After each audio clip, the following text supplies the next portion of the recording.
He's just sort of having some time to himself, and his cousin comes downstairs. We're staying, and his cousin, he likes his cousin. That's the one person he always felt connected with. And his cousin's like, "What's wrong, man?"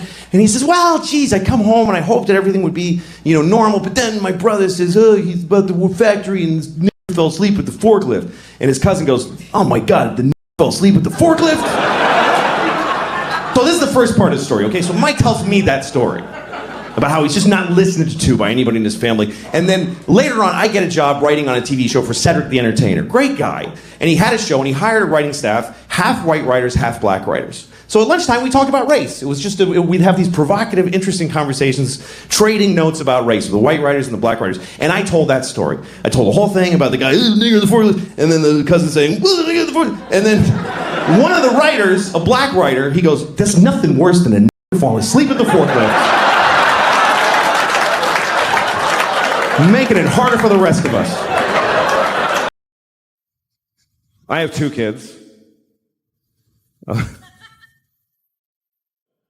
I try to be a better person around my kids. I really do. I try to change my behavior around them. Like, I have rules in my house. They all apply to me. Like, I have a rule that I don't curse around my kids. It's a rule. It does happen. Sometimes you have a stressful moment and you're with your kids, so you say something by mistake. Like one time I was making dinner for my kids, and I gave my daughter a bowl of soup, and I said, "Here's your fucking soup." But you can see how that was a tough situation.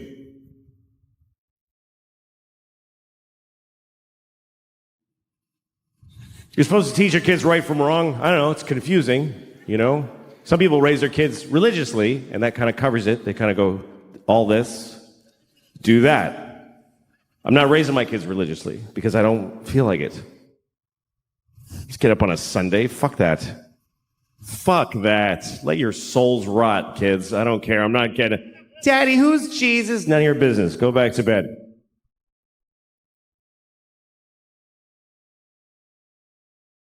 But my kids, they're living in the world, and there's a lot of religion in the world, so you do have to teach your kids, if you're not raising them religiously, you do have to teach them about religion, I always tell my kids the same thing. I tell them that there are many religions in the world, and they're all equal, but the Christians are the main one. That's what I tell them. The Christians won, they're the winners, so act accordingly. Congratulate Christians when you meet them, because they won the world. And it's true. It's true. We love to tell ourselves, like, every religion is exactly... No, they're not. The Christians won everything a long time ago. If you don't believe me, let me ask you a question. What year is it? I mean, come on. What year is it according to the entire human race? And why? What year is it? Anybody, sir, just yell out the year. Thank you. 2016. No, it's 20. That's right. It's 2017. What is that? That's a number. It's not just any number. It must be a very important number, because we're counting to it in unison as a species. For thousands of years, we've been going 1, 2, 3. Come on, everybody. 4. And now, come on, Africa. 5, 6. What is this number? We're counting the days since what? Since there was ever people, or since the sun did a something? Not at all. It's been 2017 years since what? Anybody, yell it out. Yes, Christ! Christ! That's right. It's been 2017 years since Christ Jesus. We are counting the days since Jesus together. Which makes sense if you're Christian, but what the fuck are the rest of us doing? Jesus was here. Jesus was here. Jesus was here. Everybody, scientists, historians. Jesus. Jesus. Jesus plus 2. Jesus plus 3. Jesus plus 4.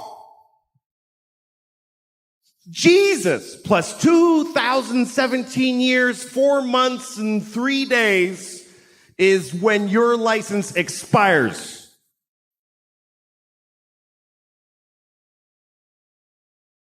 How is that not a win for the Christians? How is that not a complete win? That's not a Monday off in October. That's there was no time before Jesus. And the whole world's went, okay, sure. And then somebody was like, what about the years before him? There were billions, infinity. Those go backwards. You want us to measure most of history backwards? To accommodate one religion? Uh-huh.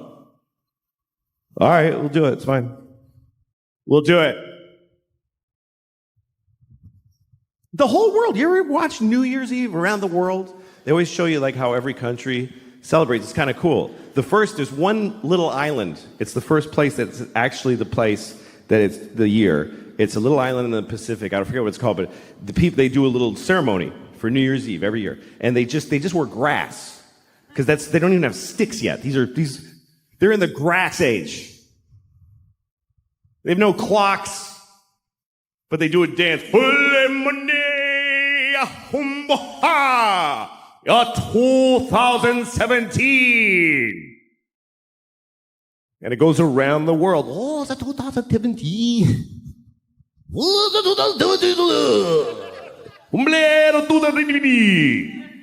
Death to all Christians in 2017.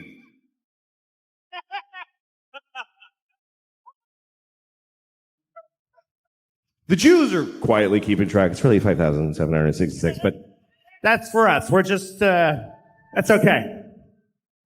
We're just keeping track for when you snap out of it. It's all right. I'll write yours on my check. I don't want a problem.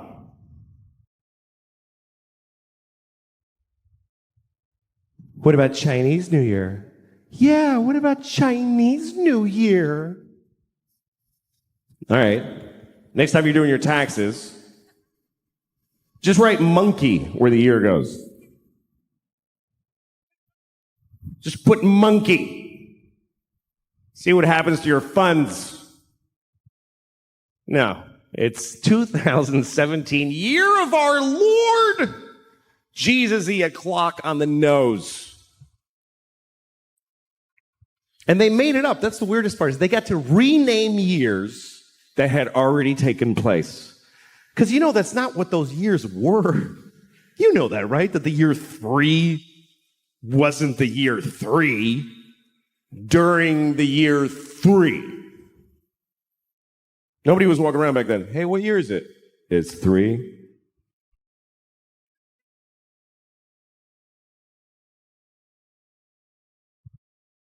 Yeah, but I'm 28. How can I be 28? There's only been 3. Oh, well, see, you were born in BC 24, and there's a 0. Remember it went backwards? Oh, shit, that was stressful. I hated those years. What was that like? What year is it? 10. What year is it now? 9. The fuck is gonna happen?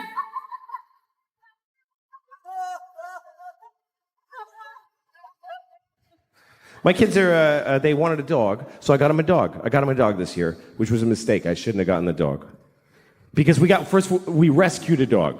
We got we adopt. Yes, you must, yes, always rescue. If you get a dog, get a rescue dog. Don't get a puppy from those horrible people who professionally raise dogs carefully. No. You need to just get a mystery dog that's been beaten and abused and traumatized on the streets of Puerto Rico and can't talk about it to anyone now, they never know. Do you know anything about the dog? She's afraid of pennies. So we think maybe somebody's been throwing handfuls of pennies at her face. But otherwise, no. So you take this random dog and just put it in your house with your family and watch their personality unfold. This dog is insane. I'll walk into the kitchen and the dog's just standing there alone like this. Like, you all right? Are you all right? My kids are terrified of the dog. My daughter goes to pet the dog. The dog goes like this. She's like, should I pet her? I don't think you should ever pet our dog, honey. So I took her to the vet. I took the dog to the vet to ask her what to do. And the vet said, listen, I think there's something you should seriously consider. I was like, please be saying to kill this dog. Please be a doctor that says the dog dies now. But she didn't. She said, I think you should consider Prozac for the dog. I was like, really? She said, yeah, it works. Calms the dog right down. But it's a big decision and you should think about it. I said, put 4 in her asshole right now. What do I have to think about? I don't give a shit what she's experiencing. Fucking fix it. Give her heroin. Shoot her up.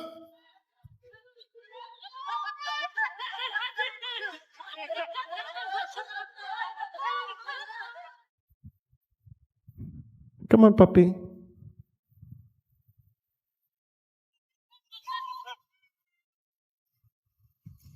Wow, your dog is really chill. Yeah. It only costs $400 a day to keep her like that.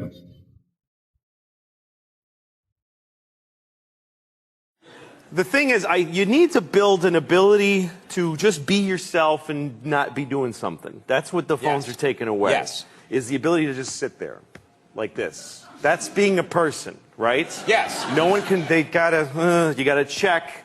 Because, underneath everything in your life, there's that thing, that empty, forever empty. You know what I'm talking about? Yes. Yes. Yes, Just I know what you're talking about. That knowledge that it's all for nothing and you're alone. It's down there. And sometimes when things clear away, you're not watching it, you're in your car, and you start going, oh, no, here it comes, that I am alone, like it starts to visit on you. Just the sadness. Yes. Life is tremendously sad just by, being in it. And so you're driving, and then you go, that's why we text and drive. I look around, pretty much 100% of people driving are texting. Yes. And they're killing, everybody's murdering each other with their cars. Yes. But people are willing to risk taking a life and ruining their own because they don't want to be alone for a second. Because it's so hard. I was in my car one time, and a Bruce Springsteen song comes on. And it made me really sad. It's like Jungle, what's the one, Jungle song? Jungle Land. This one where he goes, and I heard it, and it gave me kind of like a fall back to school depression feeling. It made me really sad. Yeah. And I go, okay, I'm getting sad. I got to get the phone and write hi to like 50 people. And then, somebody cool writes back, and then somebody not as cool writes after, and I'm like, oh, you, I'm not going to. I got somebody better. But, hey, how come you didn't answer my text? So, anyway, I started to get that sad feeling, and I was reaching for the phone, and I said, you know what, don't. Just be sad. Just let the sadness, just stand in the way of it, and let it hit you like a truck. And I let it come, and Bruce, and I just started to feel, oh my God. And I pulled over, and I just cried like a bitch. I cried so much. And it was beautiful. It was like this beautiful, it's just this, sadness is poetic. You're lucky to live sad moments. And then I had happy feelings because when you let yourself feel sad, yes, your body has like antibodies. It has happiness that comes rushing in to meet the sadness. So I was grateful to feel sad, and then I met it with true profound happiness. It was such a trip, you know, and the thing is, because we don't want that first bit of sad, we push it away with like a little phone for the food, and you get a little kind of, you never feel completely sad or completely happy. You just feel kind of satisfied with your product. Yes. And then you die. You know, a sports stadium, and you're smushed in with other people, and your elbow touches a tit behind you. Like, that's a tit! I just touched it! I know that was a tit! I know it! Because the sensitivity of the male elbow to tit flesh specifically is unbelievable. Selection process that we have. It's dating, really, is how we evolve, is dating. It's how we choose each other. And dating is a real drag for a lot of people, but I always think it's a nice thing. You know, when I see a date, I'm always happy. When I see a couple on a date, because it means people are still trying, you know? You see a couple on a date, it means there's still courage out there. That takes courage to go on a date, for both sides. Two very different kinds of courage. The male courage, traditionally speaking, is that he decided to ask. He went up to a random woman who he has no idea if she's going to like him or not, and he walked up to her, terrifying. Everything in your body's telling you, just go the fuck home and jerk off. Don't do this. But he walked up and said, hi, yes. And she's like, no, give me a second.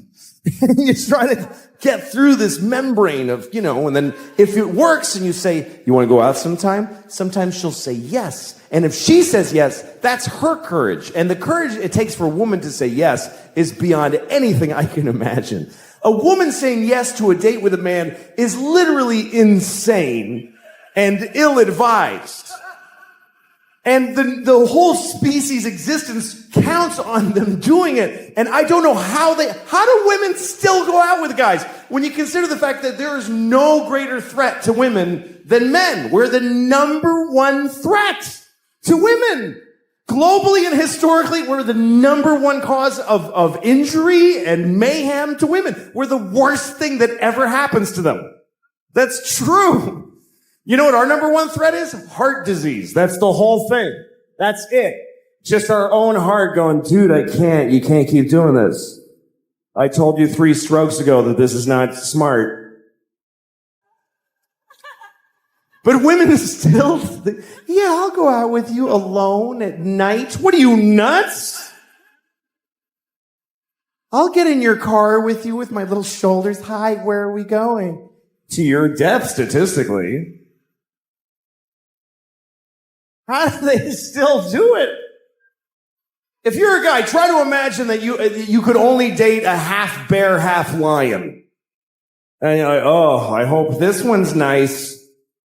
I hope he doesn't do what he's going to do.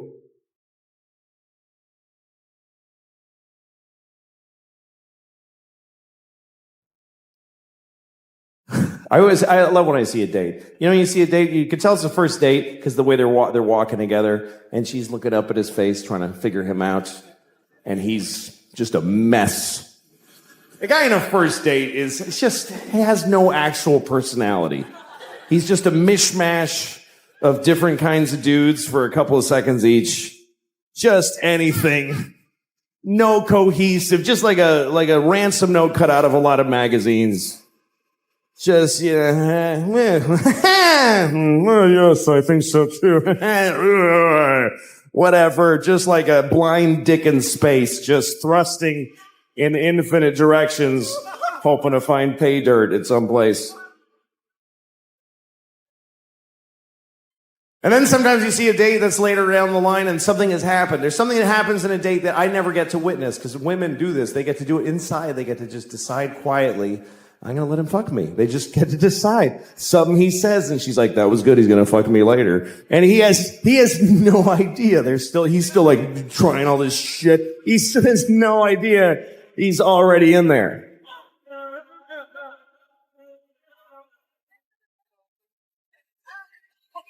We love women a lot. All men do. And we just look at you. That's what I do. I just look at women. I just, like they're, cakes and windows. I just, I was walking in New York once, and there's these two very cute women walking behind me, and I was trying to walk slowly so I could hear what they were saying to each other, because they were cute. So I wanted to hear them, like that's going to help me in any way. Don't you wish the guy walking in front of us would squeeze our tits for like 1 second?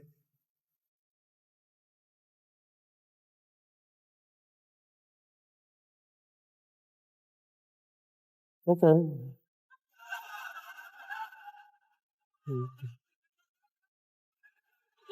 Really?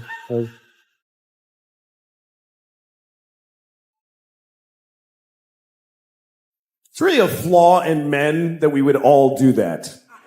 If you're a woman, you could ask any guy on planet Earth, can you squeeze my tit for 1 second? And 100% of us will go, oh yes, of course. That doesn't matter. I could be doing open heart surgery. Oh yeah, okay. Oh, don't worry. He's not your tits. Don't worry about it.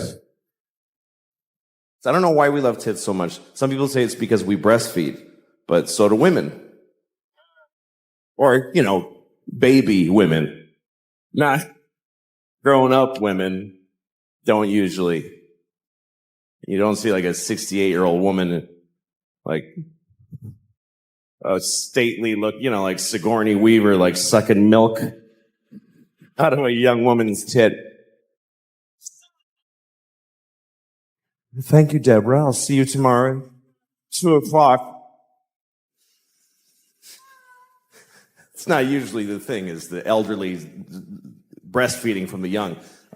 Except for at the end of The Grapes of Wrath, which I don't mean to ruin that book for you, but you should have read it by now. I don't know if you read The Grapes of Wrath, but that's how it ends, with an old dying man sucking milk out of a young girl's tits. And then the book is over. And you're like, Jesus, what happened at the end there? That's crazy.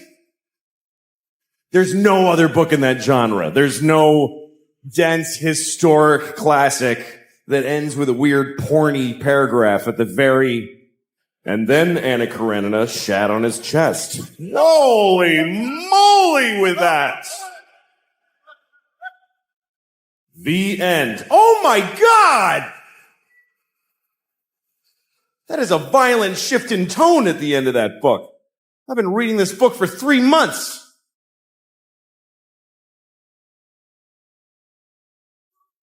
But we do. We love tits. And you always know a tit. You always know a tit. You ever been in a crowded place, like a subway or a sports stadium, and you're smushed in with other people, and your elbow touches a tit behind you, like, that's a tit! I just touched it! I know that was a tit! I know it! Because the sensitivity of the male elbow to tit flesh specifically is unbelievable. Just to tits, because you could drive a tack in there, I'm not going to feel it. But a tit, through a shirt and a sweater and a jacket, and her jacket, sweater, shirt, and bra, somehow, it's a tit, I touched a tit. I touched a tit. I touched one tit. One tit. That's rare to touch one tit. It's like a 4-leaf clover.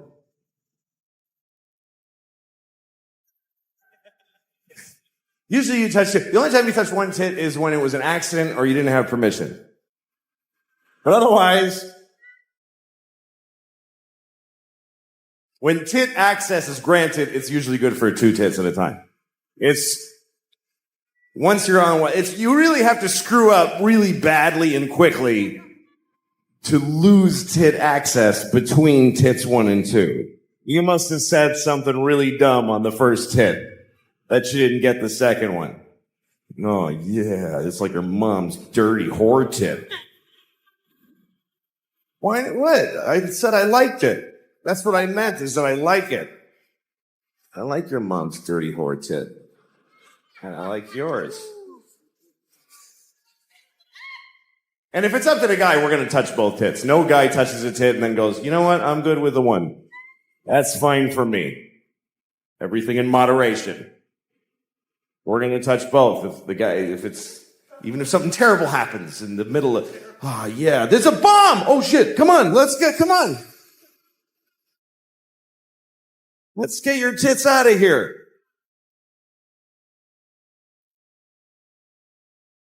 I've seen a few tits. I've seen, I don't know, 48 maybe, I don't know. I've had my history in my life, you know.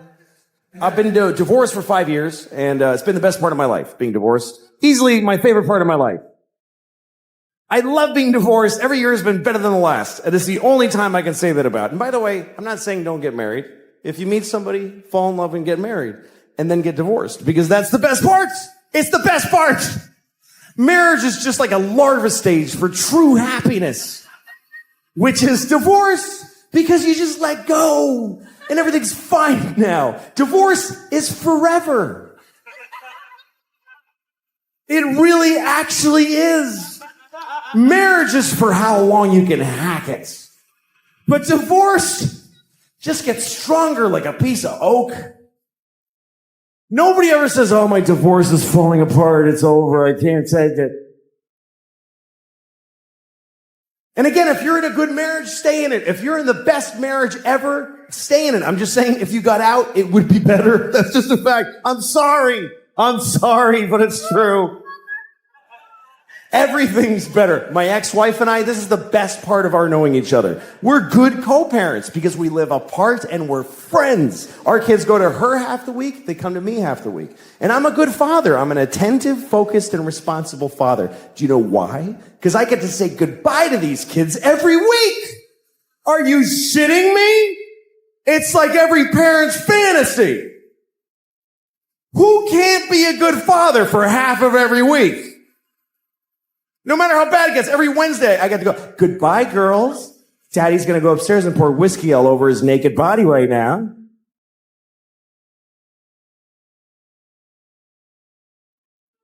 I'm going to lay in my own filth until 2 seconds before you come back here.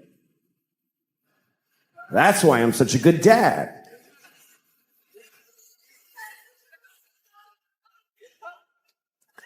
My daughter was having a dance thing at her school. They had this big dance.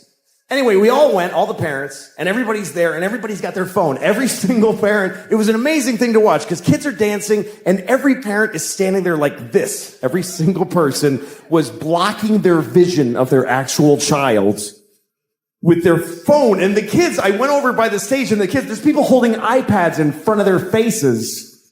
It looked like we're all in the witness protection program. Like the kids can't see their parents. And everybody's watching a shitty movie of something that's happening 10 feet. Like, look at your fucking kid. The resolution on the kid is unbelievable. If you just look, it's totally HD. Why are you taping this? You're never gonna watch it. In a million years, you're not going to watch videos of your kids doing shit you missed the first time it happened. You don't watch it, you just put it on Facebook. Here, you watch it. I want to take a nap now. And then you get to read all the comments. Oh my God! It's so cute! Yeah!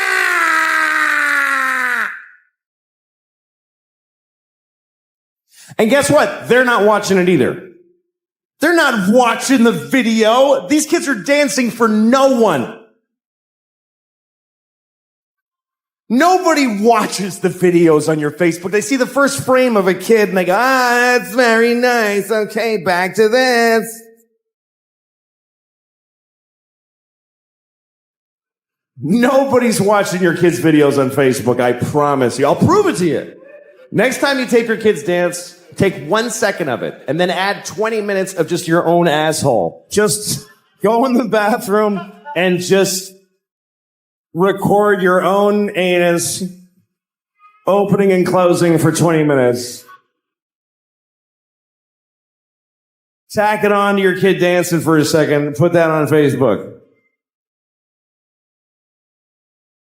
Everybody will write the same thing. That's adorable. I think I see a future star.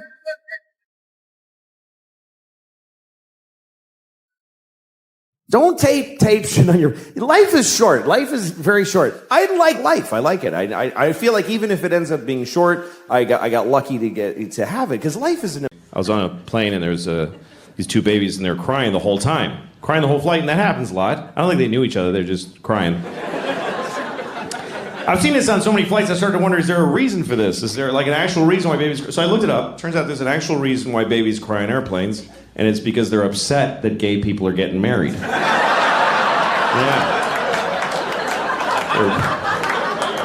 They're, like, really upset.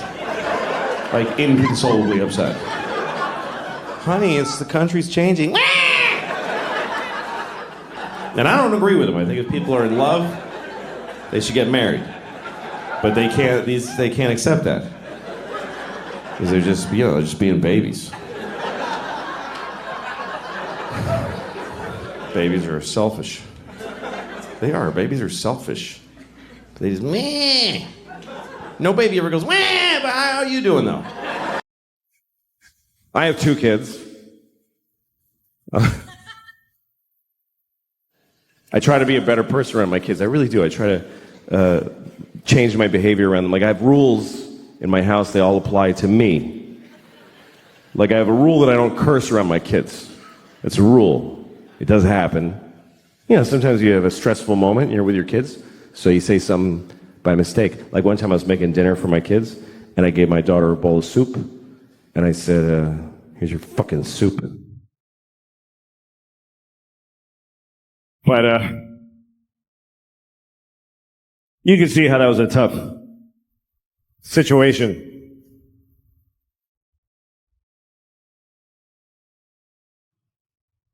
You're supposed to teach your kids right from wrong. I don't know, it's confusing, Some people raise their kids religiously, and that kind of covers it. They kind of go, all this, do that.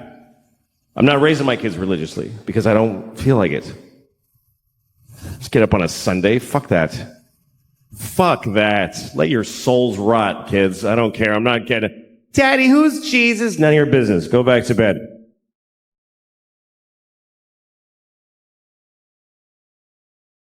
But my kids, they're living in the world, and there's a lot of religion in the world, so you do have to teach your kids, if you're not raising them religiously, you do have to teach them about religion, I always tell my kids the same thing. I tell them that there are many religions in the world, and they're all equal, but the Christians are the main one. That's what I tell them. The Christians won. They're the winners. So act accordingly. Congratulate Christians when you meet them. Because they won the world. And it's true. It's true. We love to tell ourselves, like, every religion is exactly... No, they're not. The Christians won everything. A long time ago. If you don't believe me, let me ask you a question. What year is it? I mean, come on. What year is it according to the entire human race? And why? What year is it? Anybody, sir, just yell out the year. Thank you. 2016. No, it's 20. That's right. It's 2017. What is that? That's a number. It's not just any number. It must be a very important number, because we're counting to it in unison as a species. For thousands of years, we've been going 1, 2, 3. Come on, everybody. 4. And now, come on, Africa. 5, 6. What is this number? We're counting the days. Since what? Since there was ever people? Or since the sun did a something? Not at all. It's been 2017 years since what? Anybody, yell it out. Yes, Christ! Christ! That's right. It's been 2017 years since Christ Jesus. We are counting the days since Jesus together. Which makes sense if you're Christian, but what the fuck are the rest of us doing?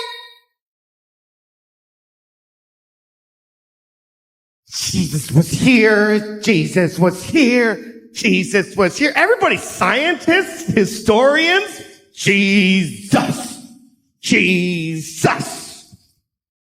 Jesus plus 2, Jesus plus 3, Jesus plus 4. Jesus plus 2017 years, 4 months, and 3 days is when your license expires.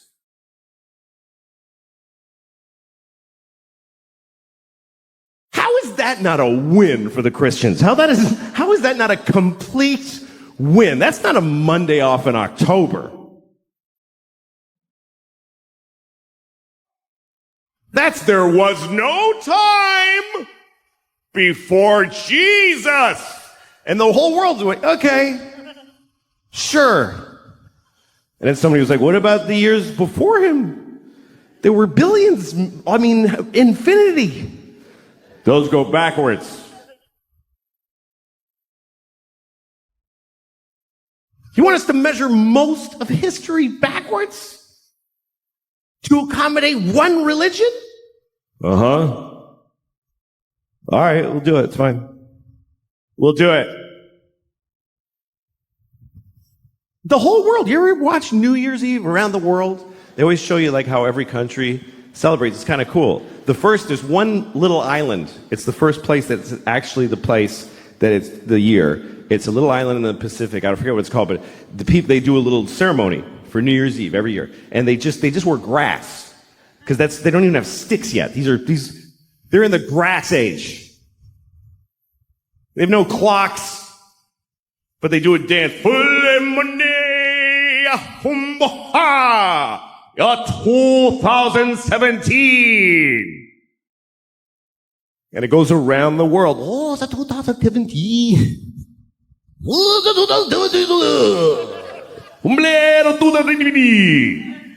Death to all Christians in 2017.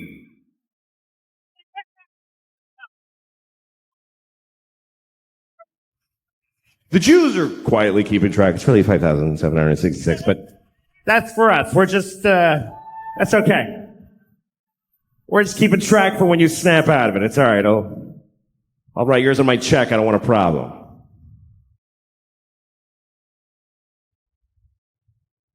What about Chinese New Year? Yeah, what about Chinese New Year? All right. Next time you're doing your taxes, just write monkey where the year goes. Just put monkey. See what happens to your funds. No, it's 2017, year of our Lord. Jesus-y a clock on the nose. And they made it up. That's the weirdest part, is they got to rename years that had already taken place. Because that's not what those years were. You know that, right? That the year 3 wasn't the year 3 during the year 3. Nobody was walking around back then. Hey, what year is it? It's 3.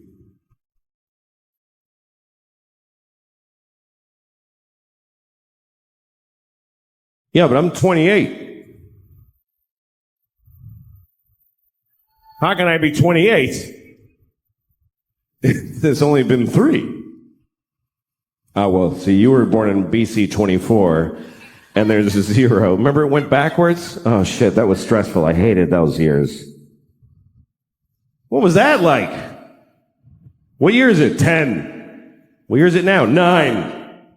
The fuck is gonna happen?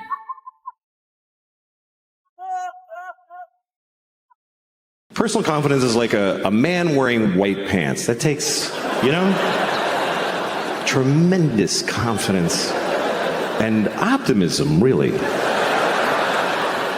To leave the house in white pants, like, it's going to be a great day. It's going to be no puddles or pizza, nothing.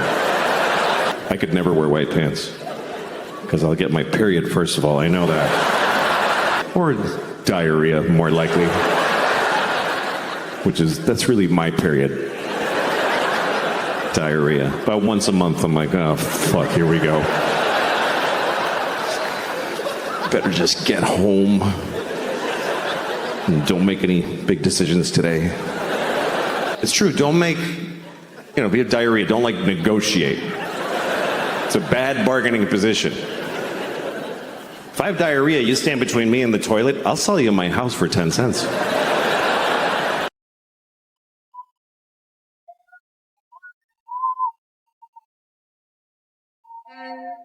We're back. My next guest is a comedian who's starring in the HBO series Lucky Louie. Please welcome very funny guy, Louis C.K.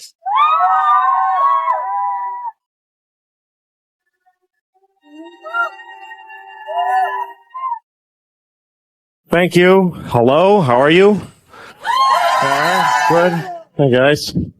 Nice to be here. I had a good day. I went shopping today. I had to buy a belt because my pants. Here's the problem. When you get fat and your pants get tight, and then you get fatter because it's not like, oh, well, stop eating, and then all your pants hurt. Like every pair of pants hurts.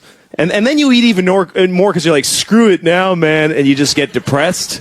But here's what happens. If you get fat enough, your belly starts to push out, and your pants won't even hang in the normal place. And then they get down to your pelvis, and then they feel loose, and you're like, hey, losing weight, all right, I'm coming down. I guess I ate my way through to the other side. I've gotten look at this. This is ridiculous. The crazy part is that my belly hits my pelvis at a right angle. It just goes right in. Like when I'm in the shower and I'm scrubbing, when I get down there, I gotta cut in like this. I actually have to scrub. Or else that gets filthy down there. It's like it's like a theater seat. I find pennies and receipts and stuff. Yeah. And the worst part is I'm 39, so it's not like I'm gonna get better. This is it or a lot worse for the rest of my life. It's not like I'm going to be all ripped when I'm 48. It's over. And I got tits, too. I just got boobs. I got boobs on my body. How depressing is that? That is a really weird moment in a guy's life when you catch your boobs in the mirror and you get all these weird feelings, They must be the same feelings that a teenage girl has when it's the only thing that a 12-year-old girl and a 40-year-old man have in common is that moment when you're going, nothing. You got to carry your books like this. It's depressing. I think it's because I eat huge amounts of food all the time. I was at a party recently for my daughter and a friend of hers had a party, so I had to be in a room full of awful people at a birthday party. And but then there was a plate of cookies. And once I saw the cookies, I'm like, all of this is that now. I'm going to eat every cookie. And you got to have like a strategy for how often you go to the cookie plate and keep rediscovering it like you haven't seen it. The first time you see it, you're like, oh, somebody brought cookies. Yeah, I got to go ahead. You got to go like this, like, I don't have to have one, but I don't want to insult anybody, and you eat one. I can take it or leave it. You walk away the whole time, radar back there. Later on, different group of people around. I want the cookies. Somebody back there. If people start to notice how much you're eating them, you have to say something like, these are crazy. What's with these cookies? They're weird. It's like, no, it's not that you're a fat piece of crap that can't stop eating. They're insane cookies. I love all food. I like food from other countries. I was in Chinatown. I know that's not another country, but I was in Chinatown, and I went to this grocery store, and they had weird food in there. I swear to God, they had duck vaginas. They had duck vaginas in a big barrel with a scoop stuck in it. And I'm looking at these duck vaginas. First of all, I'm thinking, could we possibly dominate a species more than that? Than that we're selling their vaginas in barrels? The ducks are like, dudes, enough already with that. I didn't get any. I didn't buy any because I don't want to know. What if I love duck vaginas? What if I love duck vaginas. They're so good. It's not like a million things taste like a duck vagina. 4 in the morning, I gotta have a duck vagina right now. Chinatown's closed, I gotta go to the park with a knife. Where's a duck? Thank you very much, folks.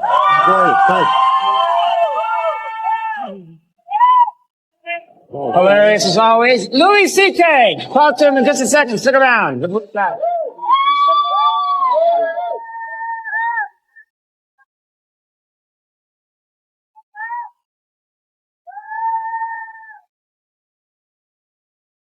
I'm 45 now, so I'm either halfway through a healthy life or almost done with not so healthy life.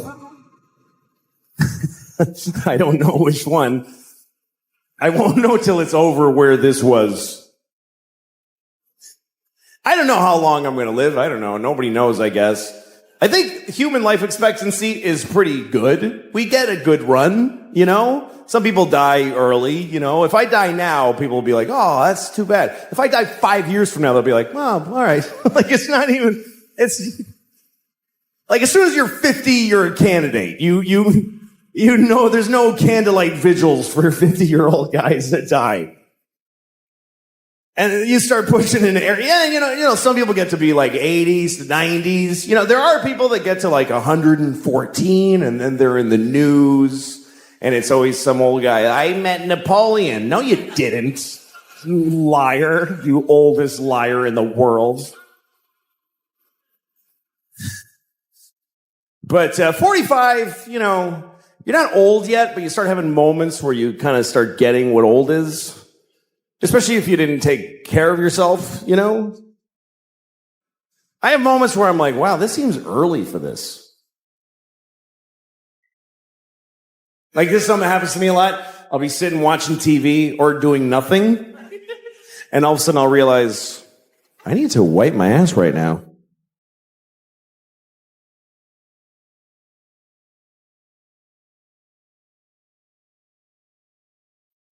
I mean, nothing happened, but I really gotta wipe my ass right now. Right now. Gotta make trips to the bathroom just to wipe my ass. How does this happen already? I'm 45. Already my asshole's just like, ugh. My asshole's like the waistband on old pajama bottoms. Just kind of loose and ineffectual. My asshole's like a bag of leaves that nobody tied up. Was just sitting on the lawn, full and open, puking leaves onto the grass with every wisp of wind. Some kid kicks it over on his way home from a tough day at middle school. Rats. It's a pretty accurate description of my asshole. Here's another thing about my age right now. If I'm, say I'm sitting down. If I'm sitting anywhere, which I love sitting so much. I would take sitting and doing nothing to standing and fucking any day. This is way better than coming. This is way better. This is what, in my age, if I'm sitting down and somebody tells me I need to get up and go in another room, I need to be told all the information why first. You gotta explain all of that shit to me. What, why do I, what, no, why though? Your car's being towed right now. Well, that's what happens to me then. I accept that. Because getting up is a whole thing. It means first I have to decide, do I really want to be alive anymore? Like, let's start with that. And then I gotta start kind of rocking to get momentum. Like I'm trying to get an old Honda out of a snowbank.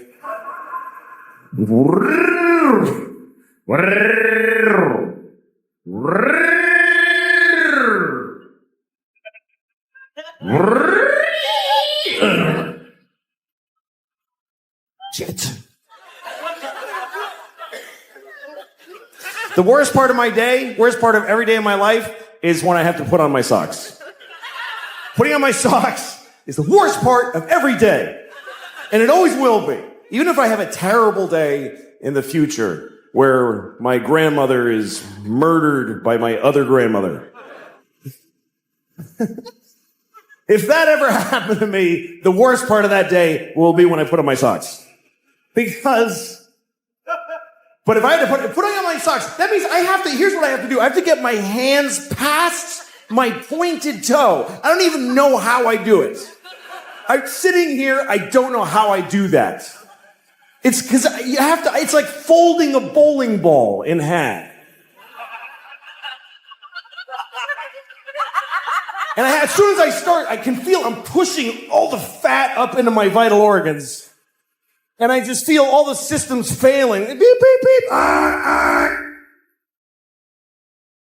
I have to I have to lay on my back like an 8-year-old and go like this. And I start passing out.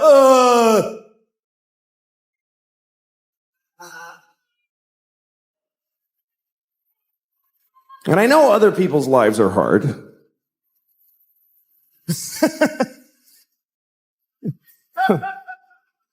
I know. I saw an interview on TV with Michael J. Fox. And he has Parkinson's. And he was describing brushing his teeth. He said it takes him 2 hours a day. And he said it's agony. And I saw this and I thought, okay, that's hard. That is hard. And so is putting on my socks.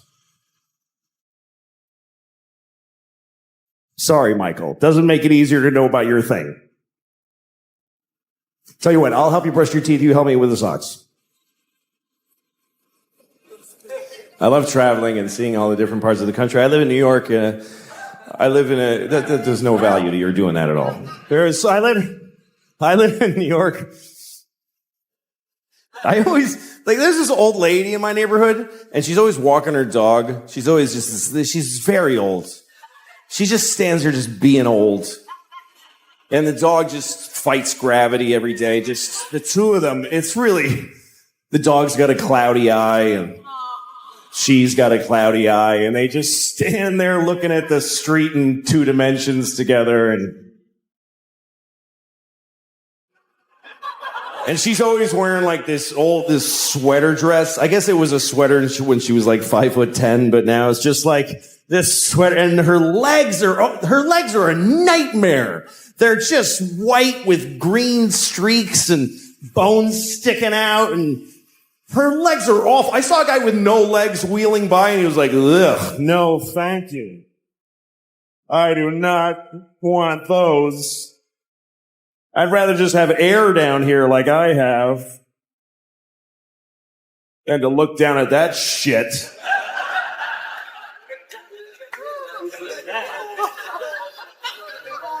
I see these two all the time.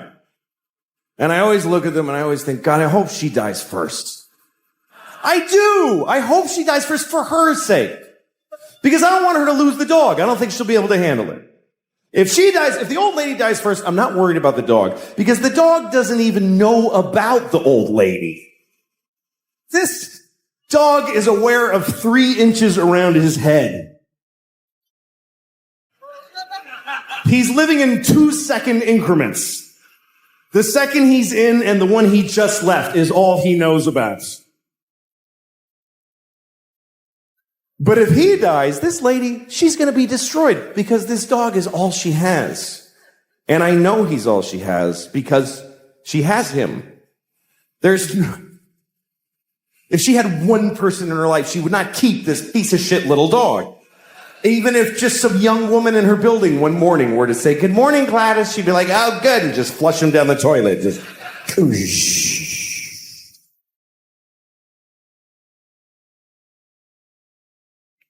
the dog just keeps bumping on the drain.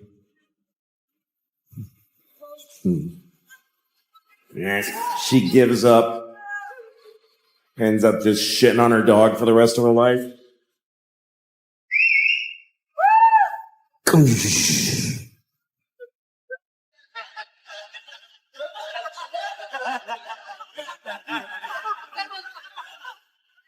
I like getting older, though, because for me, the kind of guy I am, getting older makes my life better.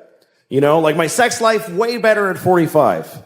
Because of the kind of, look, because this situation is okay at 45. This is not a fun kind of a 17-year-old to be. And some people, their life is better when they're younger. You know, young dudes, young skinny dudes. Best life in the world is being a young skinny dude. They don't have to do anything. They just show up with a big Adam's apple and a smelly t-shirt. Hey, I'm here for the easy pussy for the rest of my life.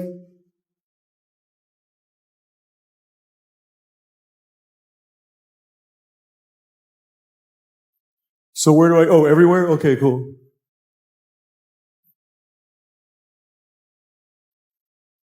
But for guys like me, this is not a fun youth. It gets better. I'd like to make one of those it gets better ads for just dumpy young guys.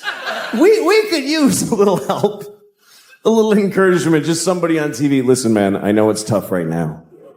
You're vaguely heavy with no face. You have zero value on the sexual marketplace. You feel invisible to the girls in school because you are. But it gets better because you all grow up and you pretty much look just like this your whole life. And they don't. Their options start running out really fast and you're going to be there. As long as you stay relatively employed and washed, you're going to be amazing. In your 40s, you're going to be the branch that she can grab before she hits the ground. It's going to be so great. It just takes time for her circumstances to match your looks, but it's gonna happen. It's gonna happen. When real shit matters, you're gonna be the sexiest motherfucker in the world. It's just time. That's all it takes. There's a formula to this. It's pussy plus time over income squared.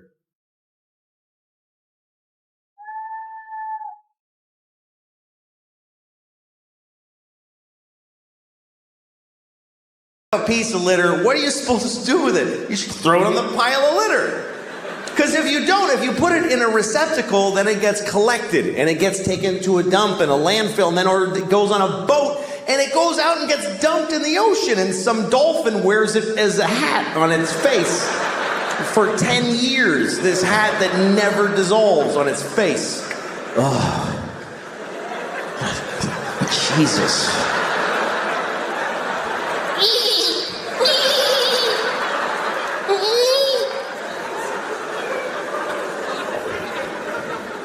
I mean, everything that we introduce to the world is shitty. Meaning white people. Because I really think that white people are from like another planet. Because when we came to America, it was so nice. It was just Indians. And they weren't even Indians. We called them that by accident. And we still call them that. Like we knew in a month that it wasn't Indians, but we just don't give a shit. We never correct it.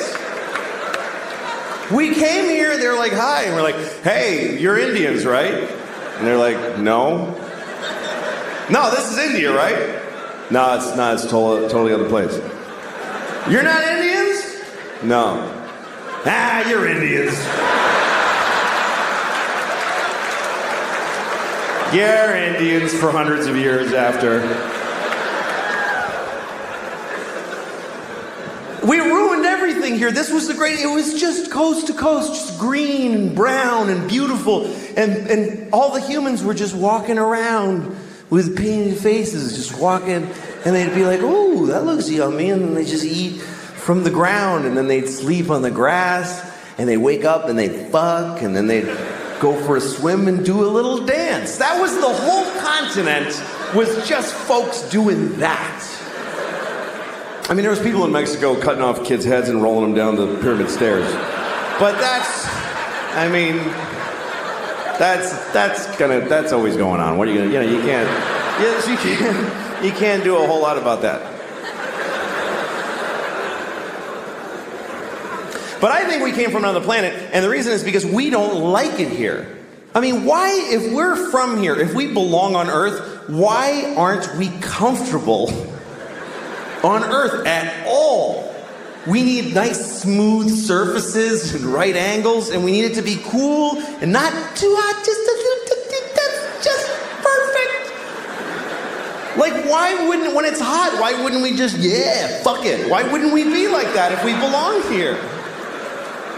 And it's weird because people that aren't, whatever you call there's environmentalists, and then there's people who are whatever, they just hate environmentalists. But that's what people get angry at environmentalists, because they think they're slowing down the economy and creating restrictions. And a lot of these people are Christian. A lot of these people are very devout Christians. And that's such a confusing thing to me, that if you believe that God gave you the earth, that God created the earth for you, why would you not have to look after it? Why the fuck? Why would you not think that when he came back, he wouldn't go, what the fuck did you do? I gave this to you, motherfucker. Are you crazy? The polar bears are brown. What did you do to the polar bears? Did you shit all over every polar bear? Who did this? Who spilled this shit? Who spilled this? Come over. Did you fucking spill this? What is that? It's oil. It's just some oil.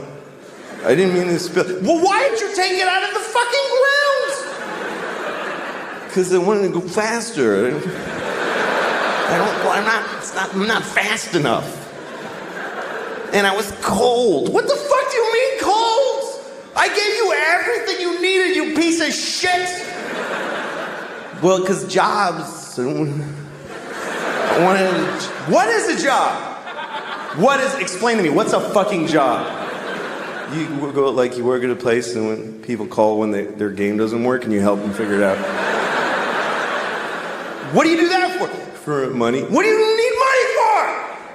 Food. Just eat the shit on the floor. I left shit all over the floor. Fucking corn and wheat and shit. Grab it up, make some bread. What are you doing? Yeah, but it doesn't have like bacon around it, and like I like when it has like bacon on it and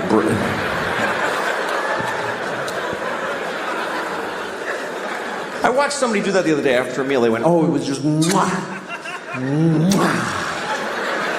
And I started wondering, what does that mean? What does that signify? Mwah, through everybody's life without any... And everybody's honking and outraged, and you always see the guy go, I have to. There's no other possible thing I could do. What else could I do except go up one more block and then go left and take 4 seconds? That's not my favorite way, though. That only meets 99% of my criteria. But I'm selfish. I would like to be a better person because I got kids, and I want to, pass on a better. But sometimes it's not clear what the right thing is to do. Like one time, I threw a candy wrapper on the street, and I didn't do it like I just take that shit straight. I did it because I was like shaking. I wanted the candy.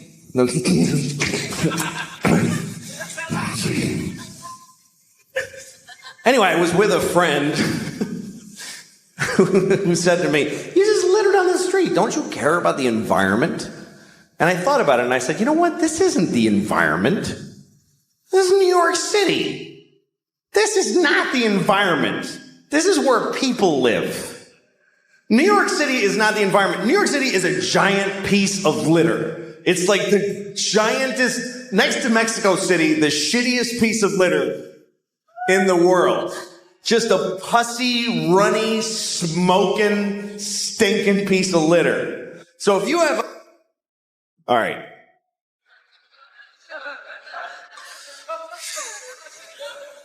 Yeah, I'm not a good guy. I am not. I wish I was a good guy. I like the idea of being a good guy. Sometimes I have an opportunity to be a good guy, but then I don't necessarily do it. I was on a plane once, and I was flying first class because I had a thing. I fly first class. Who cares? Just, that's the way it is. I'm not like you. I'm not. All the things you do, I do a better version of all those things. And it's only for another year at the most, believe me. It's not gonna last. It's been about 8 months. I got a year left, and then I'm back to being just like you. But for now, it's pretty good. So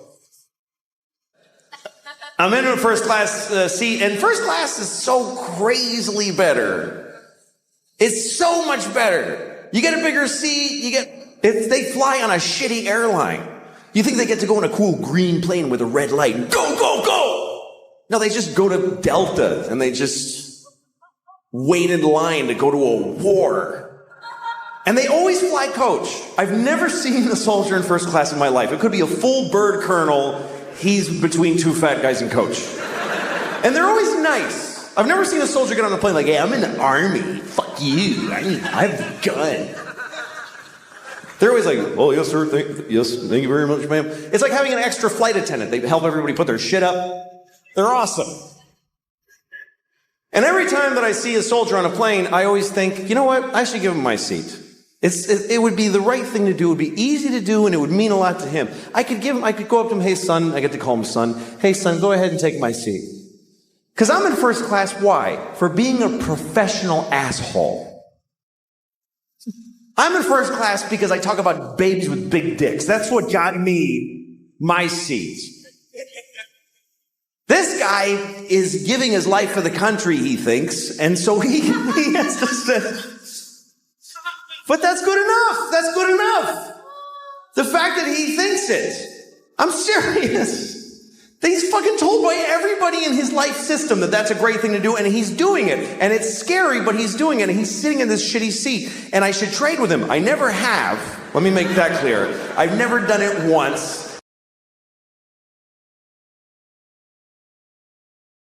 I have been dating recently. Dating's not fun. Dating's horrible. Nobody wants to date. Even if you meet somebody and you really want to go out with them and they say yes, you're excited in that moment. But the day of the date, you're like, I don't want to fucking do this. I don't want to do this. Every time I'm ringing a doorbell to pick a woman up, I'm like, I hope she's dead in there. I really do. I hope something awful happened. I don't want to sit in a place and breathe unevenly for 3 hours and just sweating where your body is folded and just, You ever have a date that goes well? It's like good from the beginning. You're like, you get a little laugh at the beginning, hi, something funny, and they both laugh. Feels good. You agree on stuff. When you don't agree, you laugh about it. You're even able to be quiet a little bit while you're eating, and it's nice, feels comfortable. And then you drop them off. You're like, I hope I see you again. And she says, I hope so too. And you feel like, this is something new in my life. This is wonderful. Then you go home, and your wife is like, where were you all night? You know, and you're just fucking. But I have two children, 9 and 12 years old, both girls. They're both gay. I'm raising them gay. Most people raise their kids straight. I'm just going to raise mine gay. They'll do what they want later, but as long as they're in my house, they're gay.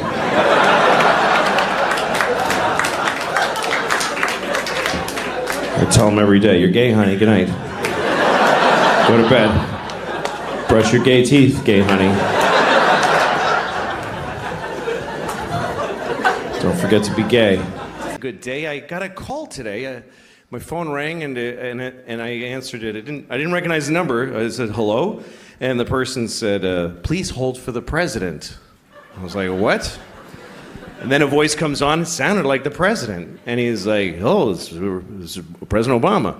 And I said, no, that's not you. And he goes, yes, it is. And I said, no, there's no way the president would ever call me.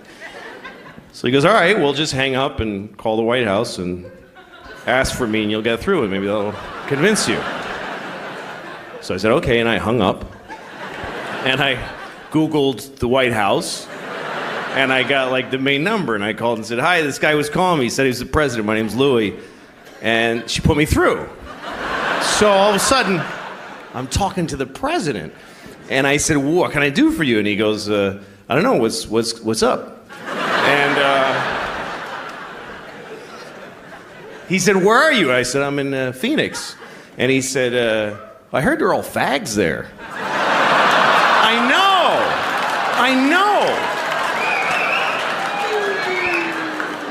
And I was like, first of all, Phoenix is not known for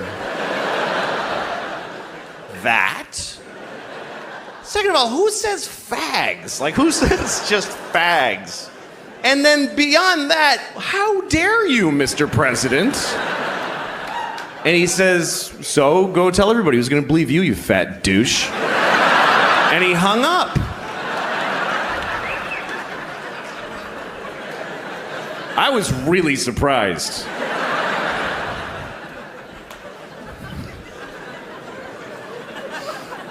That's what I would do. If I was the president, I would just bother people. I would fly around the country, go to like Wisconsin, go to some guy's house at 3 a.m. and just drink out of the milk carton.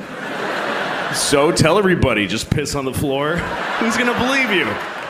Yeah, go tell everybody the president pissed on your floor at 3 a.m. Go ahead. To me, that would be the whole point of being president. Is getting to do that. And they already unplugged him. Nobody's even in there. And he's like, then you walk in.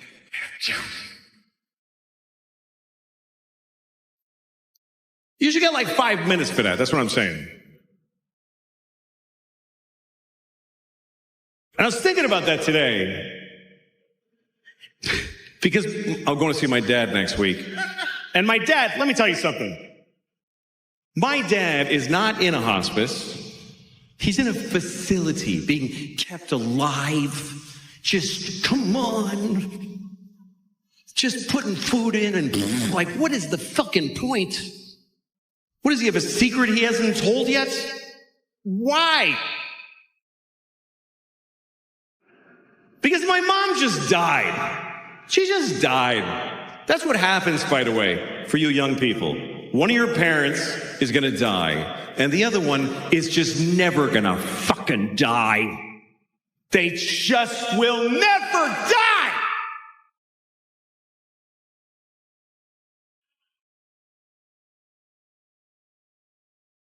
And guess what? It's not the one you wanted. Nope. It's not your good parents. Nobody's got two good parents. You've got a shitty parent and a nice parent.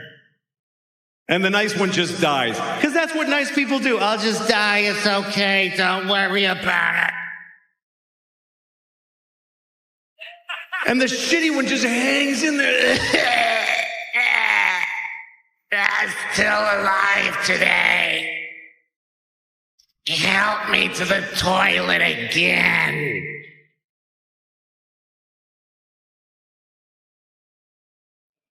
What the fuck is the point of just like, come on, you gotta keep going.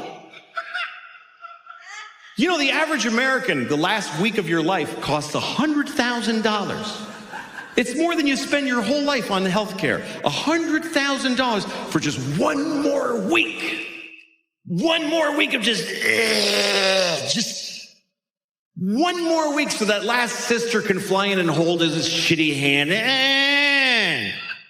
$100,000. Pull the plug and buy a boat. That's all I'm saying. Because what is the point of you gotta live? You gotta keep living, no matter what. I think you can live too long.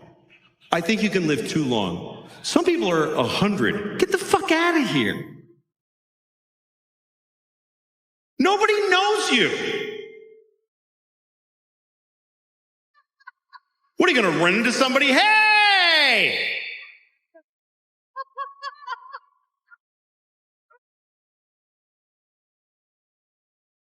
Some people are really fucking old. I was reading about the oldest person in the world. There's always an oldest person in the world, and you read about them sometimes because the other one just died. That's when they tell you about the new oldest person. The last one I read about, he was 114. 100, you know what?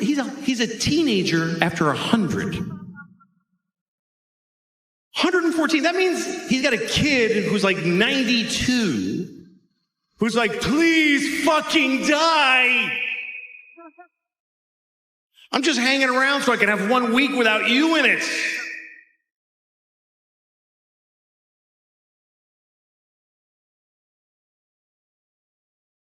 I mean, I get it. It's scary. You don't want to die. Life is good, you know? You don't want to die. Death is a weird thing because when you're like 30, okay, that's about here. Okay, that's 30s here. Okay, that's birth. That's death over there. When you're 30, you don't even give a fuck because you just, hey, and you don't realize that there's this movement. You don't even notice that you're, you know, hey, I don't know what's going on. I hated that movie. Yeah, me too.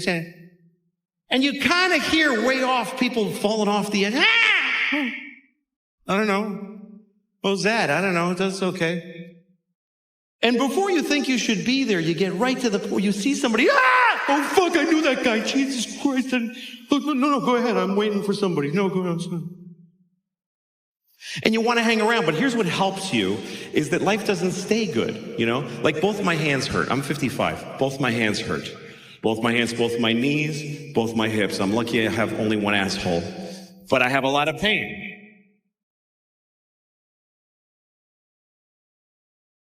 I mean, there's some good things in life when you're older. Some people do extraordinary things. I watched a porn the other day. Okay. Somebody sent it to me. It's true. I mean, some porn is awful. You ever been watching a porn that's a little off the path? And you're like, this is bad that I'm watching this. This is changing me. I can feel it. This is evil.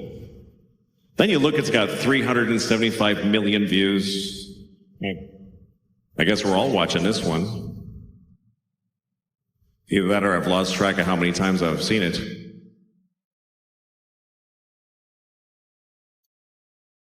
But a friend of mine sent me a porn. He said, you need to watch this. So I click on it. It was two old men in their 90s just fucking sucking each other's cocks. It was unbelievable. I was surprised they were doing anything. And there's like the one guy sitting on the edge of the bed and his socks are falling, you know? And the other one is just fucking sucking. And then they switch places. I watched long enough to see them switch places.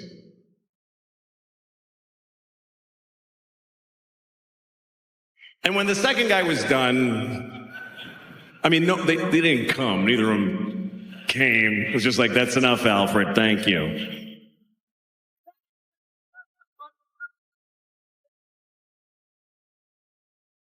But I called my friend. I said, why'd you show me this? He said, because it's incredible. And it was, you know, I wasn't turned on. I was inspired. Because you worry about old guys, you know? You know, you see an old guy walking alone with a grapefruit in a plastic bag, and you just stand there watching him, and you go, fuck, God damn it, man. Well, maybe he's going to suck another old guy's cock. Life might not be as bad as you think, you know?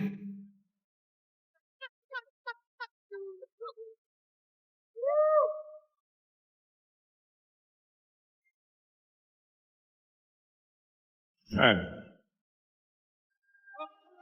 This fucking water's all the way here.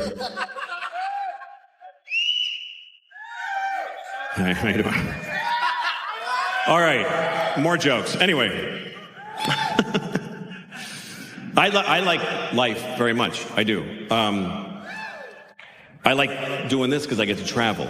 And I love going to other countries. I've been to a lot of other countries this year.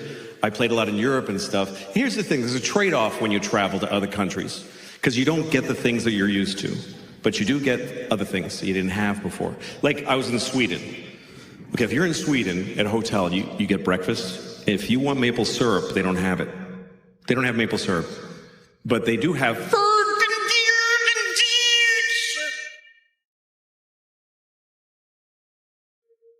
Do you have maple syrup? No, but we have...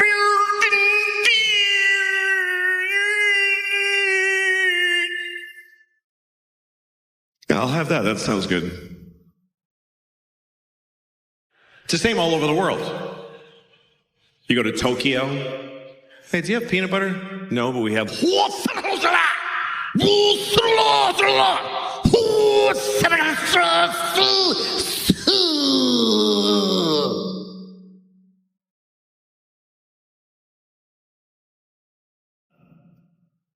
don't know, is that spicy?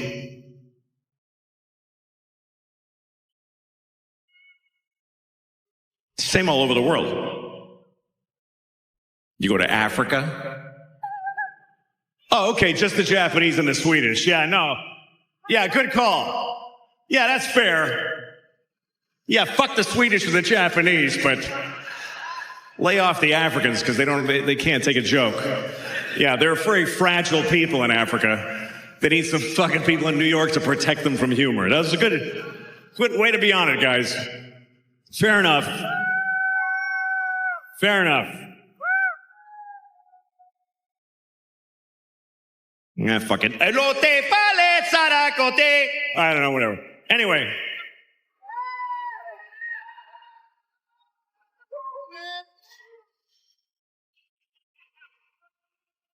I love traveling. I was on a plane the other day.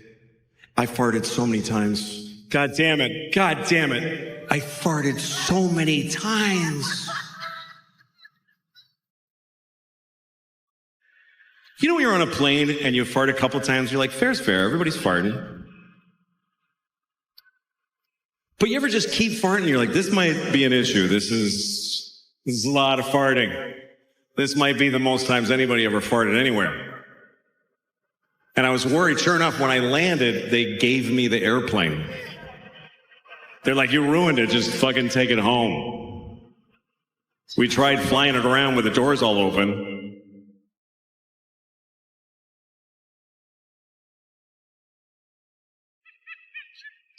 I got stopped in security the other day because of my carry-on bag. You know, when they put it through the thing to make sure you don't have a gun in your carry. Who's still doing that? Who's still trying? Hey, maybe this time they'll let me get through with a gun. Shit, it's going to be a tough year. They stopped my bag. I had clay in my bag. I sometimes travel with clay. I'm not an artist, but I make little dicks. They're this big, and they're perfect. And I make it, and I hold it, and I walk around town with it. Nobody knows.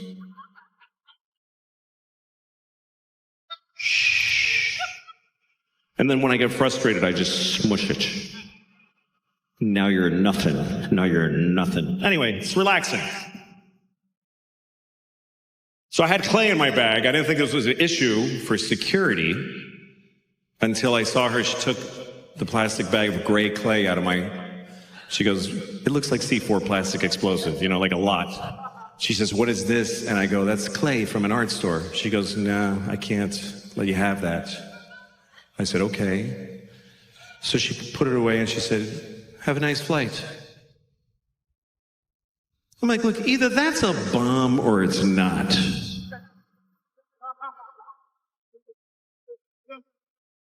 Like, either give me my fucking clay back or ask me many questions, please. That can't be the procedure.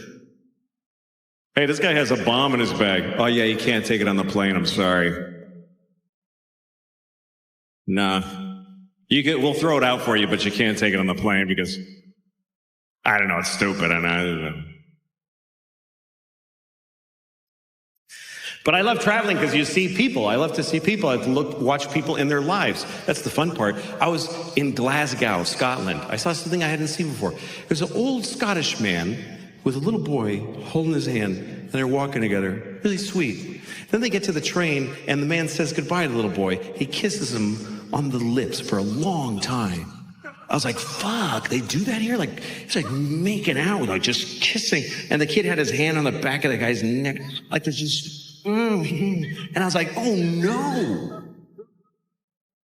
Then I look closer and I realize, oh, it's not a kid, it's an old lady. It's like a little Scottish old lady with red hair, Then I looked even closer, I realized, oh no, it is a kid. And he